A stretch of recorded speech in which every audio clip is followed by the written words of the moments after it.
News reporter network. आप देख रहे हैं न्यूज रिपोर्टर लाइव, सोच आपकी, आवाज हमारी। नमस्कार, आप देख रहे हैं न्यूज रिपोर्टर नेटवर्क और मैं हूं आपके साथ वंदना सती। शुरू करते हैं खबरों का सिलसिला, लेकिन उससे पहले नजर डालते हैं सुर्खियों पर। कांग्रेस और नेशनल कॉन्फ्रेंस के गठबंधन पर भाजपा ने कांग्रेस पर बोला हमला। उधम सिंह नगर में एसटीएफ ने पकड़ी नकली शराब की फैक्ट्री। कई जनपदों में नकली शराब की जा रही थी सप्लाई। जोशीमठ में दुकान में लगी आग, दमकल विभाग ने आग पर पाया काबू। मुख्यमंत्री के प्रेस कॉन्फ्रेंस में कांग्रेस ने किया जवाबी हमला, कहा अपने गिरेबान में झांककर देखे सत्ता पक्ष। अब खबरें विस्तार से। जम्मू कश्मीर में होने वाले विधानसभा चुनाव के बीच कांग्रेस और नेशनल कॉन्फ्रेंस के गठबंधन पर भाजपा ने जमकर प्रहार किया। सचिवालय देहरादून स्थित मीडिया सेंटर में मुख्यमंत्री पुष्कर सिंह धामी ने कांग्रेस से पूछा कि क्या कांग्रेस नेशनल कॉन्फ्रेंस के जम्मू कश्मीर में फिर से अलग झंडे के वादे का समर्थन करती है। मुख्यमंत्री ने कहा कि क्या राहुल गांधी और कांग्रेस पार्टी धारा 370 और आर्टिकल 35A को वापस लाकर जम्मू कश्मीर को फिर से अशांति और आतंकवाद के युग में धकेलने के नेशनल कॉन्फ्रेंस के निर्णय का समर्थन करती है। क्या कांग्रेस कश्मीर के युवाओं के बदले पाकिस्तान के साथ वार्ता करके फिर से अलगाववाद को बढ़ावा देने का समर्थन करती है। इस तरह के अनेक सवाल मुख्यमंत्री द्वारा प्रेस कॉन्फ्रेंस के माध्यम से पूछे जाते हैं। वहीं उन्होंने कहा कि केंद्र सरकार ने जम्मू कश्मीर के विकास के लिए कई अभूतपूर्व कार्य किए हैं, जिससे जम्मू कश्मीर में तेजी से विकास हुआ है। जम्मू कश्मीर में अब्दुल्ला परिवार की नेशनल कॉन्फ्रेंस के साथ फिर से गठबंधन कर दिया है, जिन्होंने 3 दशकों तक लगातार कांग्रेस कश्मीर को 3 दशकों तक लगातार पीछे धकेलने का काम किया। आतंकवाद को, अलगाववाद को, जिहाद को लगातार कोशिश करने का काम किया। और कांग्रेस पार्टी ने जो गठबंधन किया है, उस गठबंधन के बाद उनके मंसूबे सबके सामने जाहिर हो गए हैं कि वो किस प्रकार से कश्मीर को किस प्रकार से बर्बाद करने वाले लोगों के साथ आज अपना गठबंधन कर रहे हैं। क्या कांग्रेस जम्मू कश्मीर की अर्थव्यवस्था को एक बार फिर से भ्रष्टाचार की आग में झोंककर पाकिस्तान समर्थित गिने चुने परिवारों के हाथ में सौंपने का समर्थन करती है? और इसके साथ ही कांग्रेस पार्टी नेशनल कॉन्फ्रेंस के जम्मू और घाटी के बीच भेदभाव की राजनीति का भी समर्थन करती है कि आपस में गठबंधन करने के बाद। देहरादून में एसटीएफ ने नकली शराब फैक्ट्री का भांडाफोड़ कर कड़ी कार्रवाई की, जिसकी जानकारी देते हुए एसटीएफ एसएसपी आयुष अग्रवाल ने बताया कि मुख्यमंत्री के ड्रग्स फ्री देहरादून अभियान के अंतर्गत एसटीएफ द्वारा ड्रग्स व अवैध नकली शराब के खिलाफ कार्रवाई करने के आदेश पर कुमाऊं एसटीएफ टीम द्वारा कल रात्रि थाना आईटीआई जनपद उधम सिंह नगर क्षेत्र में एक मकान में छापा मारकर अंदर संचालित हो रही नकली शराब बनाने की फैक्ट्री का भांडाफोड़ करते हुए एक अभियुक्त को उधम सिंह नगर से गिरफ्तार किया गया है। एसएसपी ने बताया कि अभियुक्त के पास से भारी मात्रा में नकली शराब व नकली शराब बनाने का रॉ मटेरियल बरामद किया गया है, जिसके चलते कई धाराओं में मुकदमा दर्ज किया गया है। साथ ही उन्होंने बताया है कि तैयार शराब को उत्तराखंड के कई जनपदों में सप्लाई किया जा रहा है। तो कुछ समय से सूचना मिल रही थी कि काशीपुर के पास में थाना आईटीआई क्षेत्र में एक मकान के अंदर एक नकली शराब की फैक्ट्री संचालित की जा रही है। और इस सूचना को डेवलप करते हुए कल रात में हमारी टीम के द्वारा और आबकारी विभाग को साथ में लेते हुए वहाँ पर रेड की गई और वहाँ पर एक जो नकली शराब की फैक्ट्री थी उसको बस्ट किया गया है। वहाँ पर 25 पेटी लगभग नकली शराब बरामद हुई है। शराब बनाने की उपकरण, केमिकल्स इत्यादि बरामद किए गए हैं। और जो इसको संचालक था इसका अमनदीप, इसको पकड़ा गया है।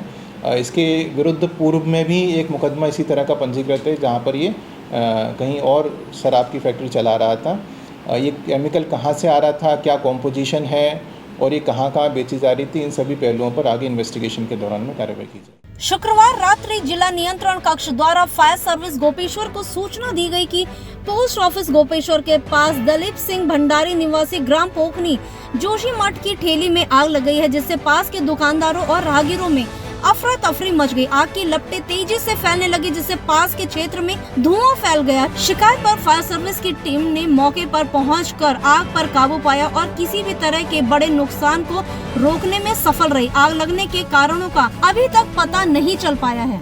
मुख्यमंत्री पुष्कर सिंह धामी ने आज एक प्रेस वार्ता कर जम्मू और कश्मीर में होने वाले विधानसभा चुनाव में कांग्रेस गठबंधन से 10 सवाल पूछे, जिसे लेकर कांग्रेस प्रदेश अध्यक्ष करण माहरा ने सीएम पुष्कर सिंह धामी और भाजपा पर निशाना साधते हुए भाजपा और पीडीपी के गठबंधन पर सवाल खड़े किए। उन्होंने जम्मू कश्मीर में कैप्टन दीपक सिंह की शहादत पर और पुलवामा हमले पर सरकार की चुप्पी पर सरकार को कटघरे में खड़ा किया। आपसे पूछना चाहता हूँ, महबूबा मुफ्ती की पीडीपी पार्टी के साथ जब आपने कश्मीर में गठबंधन किया, उसके बारे में कुछ कहेंगे? उनके तो आतंकवादियों से खुलेआम मामले सामने आ गए हैं। सबको पता है पीडीपी ने किस तरीके से आतंकवादियों की मदद की है। उनके साथ आपने गठबंधन क्या कर रहा है? जरा हजूर उस पर भी कुछ बोल दीजिए। आप जैसी पार्टी जो लगातार ये कहते रहे कि हम आतंकवाद को खत्म करें, पुलवामा की जांच आज तक आप नहीं करा पाए। आपकी ही सरकार में पुलवामा की घटना घटी थी और आप ही की सरकार के रहते हुए हमारे अभी पिछले महीने 5 गढ़वाल रेजिमेंट के जवान शहीद हो गए, इस देहरादून की धरती पर आए। आप ही की सरकार रहते हुए अभी 1 हफ्ते पहले हमारा दीपक शहीद हो गया, जो हमारे बगवाली पोखर रानीखेत का रहने वाला था। कैबिनेट मंत्री गणेश जोशी ने मसूरी विधानसभा क्षेत्र के अंतर्गत माल देवता और सेरकी में बीते रोज हुई भारी बारिश के कारण हुए नुकसान के प्रभावित क्षेत्रों का दौरा किया। उन्होंने प्रभावितों से मुलाकात की और उन्हें आंशिक क्षति के तत्कालिक सहायता राशि के चेक भी सौंपे। कैबिनेट मंत्री गणेश जोशी ने संबंधित विभागीय अधिकारियों के साथ मौके पर पहुंचकर स्थिति का जायजा लिया और संबंधित अधिकारियों को स्थिति सामान्य करने के संबंध में आवश्यक दिशा निर्देश दिए। उन्होंने सिंचाई विभाग के अधिकारियों को सेरकी में नाले का चौड़ीकरण करने के लिए आगणना बनाने के निर्देश दिए। उन्होंने कृषि और राजस्व विभाग के अधिकारियों को निर्देश दिए कि अतिवृष्टि के कारण किसानों की फसलों का नुकसान हुआ है, उनका शीघ्र ज्वाइंट सर्वे कर मुआवजा दिया जाए। उन्होंने अधिकारियों को आपदा की घटनाओं से निपटने हेतु दीर्घकालिक योजना बनाने के भी निर्देश दिए। कैबिनेट मंत्री गणेश जोशी ने प्रभावितों को शीघ्र और समुचित सहायता देने का निर्देश दिया। जो परसों भारी बारिश हुई, उससे काफी नुकसान हुआ है। कई घरों में पूरा मलबा भर गया है, उनका पूरा सामान क्षतिग्रस्त हो गया है। कई लोगों के खेत क्षतिग्रस्त हुए और आज मैं सभी विभागीय अधिकारियों को लेकर यहाँ पर आया हूँ। मुझे बताया गया है कि अगर ये नाला का चौड़ीकरण हो जाएगा तो कुछ हद तक इसका समाधान होगा। मैंने कृषि विभाग ने सिंचाई विभाग के अधिकारी से कहा कि उसका आकलन प्रस्तुत करें। इसी प्रकार मुझे बताया गया है कि पीएमजीएसवाई की लापरवाही के कारण बार बार प्रकार की घटनाएं यहाँ पर हो रही हैं। मैंने संबंधित एक्शन को निश्चित किया और पीडब्ल्यूडी के विभाग को निश्चित किया है और इस देवी आपदा की घड़ी में पूरी सरकार इनके साथ में खड़ी है और मैं लगातार पिछले 3 बार से स्थिति का वसूल कर रहा हूँ। मेरी नैतिक जिम्मेदारी भी है और जो हर संभव मदद होगी यहाँ के प्रभावित को की जाएगी।